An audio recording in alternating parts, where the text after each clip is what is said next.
Hello everyone, welcome to a new episode of Life Science. Today we will talk about the integumentary system. And as you can see, this is the skin, which is the major component of the integumentary system. What part of your body has to be partly dead to keep you alive? Here are some clues about this part. It comes in many colors, and it is the largest organ in the body, and it is shown up right now. Yes, if you guessed your skin, you are correct. You guessed correctly. Your skin, hair, and nails make up your integumentary system. So the integumentary system, it consists of your skin, hair, and nails. The integumentary system covers your body and helps you maintain homeostasis, which is maintaining a stable internal environment in the body. So what is the integumentary system? It is the organ system that forms a protective covering on the outside of the body. The integumentary system is the organ system that forms a protective covering on the outside of the body. So what are the functions of the skin? Actually, there are four very important functions. Number one, the skin protects you by keeping water in your body and keeping the foreign particles out of your body. So this is protection. Number two, the skin keeps you in touch with the outside world, because the nerve endings in your skin let you feel things around you. Number three, the skin helps regulate your body temperature. This is the homeostasis. Small organs in the skin, they are called the sweat glands that make sweat. The sweat is the salty liquid that flows to the surface of the skin. As the sweat evaporates, your skin cools. The skin also helps to get rid of wastes. Several kinds of waste chemicals can be removed in sweat as well. The skin comes in many colors. The skin color is determined by a chemical substance called melanin. Melanin, if the skin is dark or very dark, so a lot of melanin is present. If the skin is very light, this is because little melanin is present. Actually, melanin absorbs ultraviolet radiation from the sun, so the melanin reduces the damage that can lead to skin cancer. However, all the skin, even the dark skin that contains a lot of melanin, is vulnerable to cancer. So the skin should be protected from sunlight whenever possible.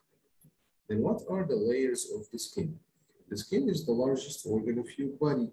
Actually, the skin of an adult can cover an area of about 2 square meters. Can you imagine this? However, there is more to skin than meets the eye. The skin has two main layers, which are the epidermis, then dermis. The epidermis is the outermost layer of the skin. This is on top. You see the epidermis whenever you look at your skin. Epidermis is the surface layer of cells on a plant or animal. Dermis is the thick layer of skin that lies beneath the epidermis. The epidermis is made of epithelial tissue. If you remember the epithelial tissue, even though the epidermis has many layers of cells, it is as thick as only 2 sheets of paper over most of the body. The epidermis is only thicker on the palms of your hands and on the soles of your feet. Most cells in the epidermis, they are dead. These dead cells, they are filled with a protein called keratin. This is what makes the skin tough. Keratin is what makes the skin tough. So the cells of the epidermis, most of it, they are dead cells filled with a protein called keratin. This is what makes the skin tough. Then let's talk more about dermis. Dermis lies beneath the epidermis, as we said. It has many fibers made of a protein called collagen. These fibers provide strength, so you can bend your skin without tearing apart. The dermis contains many small structures. These are some structures that are found in the dermis of the skin, structures of the skin. Beneath the surface, your skin is a complex organ made of blood vessels, nerves, glands, and muscles. The blood vessels, they transport substances and they help to regulate the body temperature. Yes, these are the blood vessels. The nerve fibers, this is for sensation, carry messages from and to your brain. Then the hair follicles, in the dermis, it makes hair. This is the hair follicle and this is the hair. Muscle fibers attached to a hair follicle can contract and cause the hair to stand up. Also the oil glands, can you see this yellow part? This is the oil glands. It releases oil that keeps hair follicle, that keeps the hair flexible and waterproofs the epidermis to make it waterproof. Then the last part, the sweat glands, that releases sweat, which is the salty liquid that we talked about. So the sweat glands release sweat to cool the body. Sweating is also a way to remove chemical waste materials from the body. Then what about the hair and nails? Now we'll talk more about nails. Hair and nails are important parts of the integumentary system. Like skin, hair and nails are made of living and dead cells too. Nails, new cells are produced in the nail root, just beneath the lunula. The lunula, this is the lunula. Just beneath it, this is the root of the nail, or the nail root. New cells push the older cells toward the outer edge of the nail. This is the one that we cut regularly.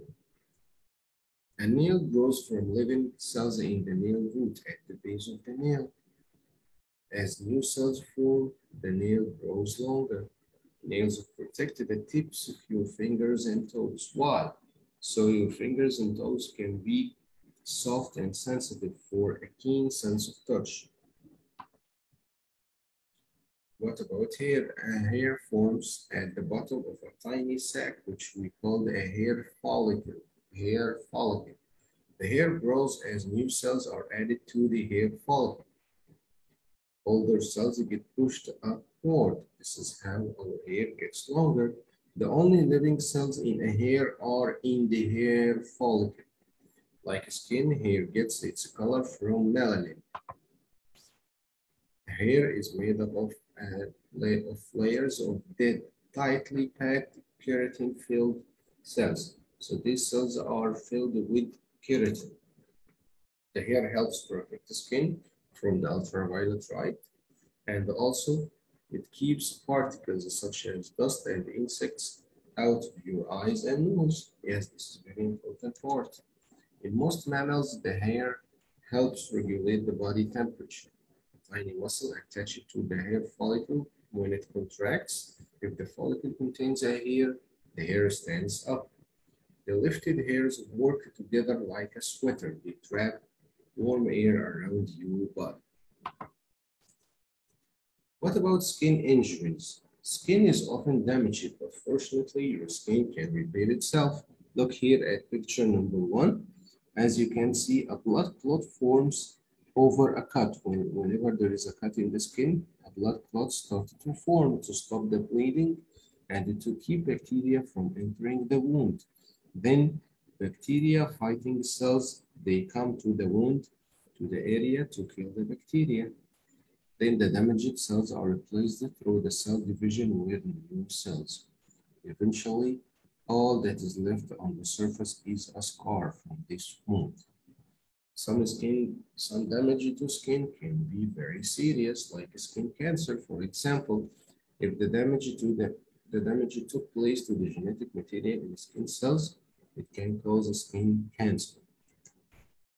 And also skin may be affected by hormones that cause the oil glands in skin to make too much oil. Having too much oil, it combines with the dead cells, the dead skin cells and the bacteria that clog or block the hair follicles. In this case, it results in acne. Proper cleansing can help but often cannot prevent this problem. So the proper cleansing of your skin can help in solving this problem, but it cannot prevent it. It cannot prevent the production of acne. I hope you understood this episode. See you in the next one. Thank you guys and goodbye.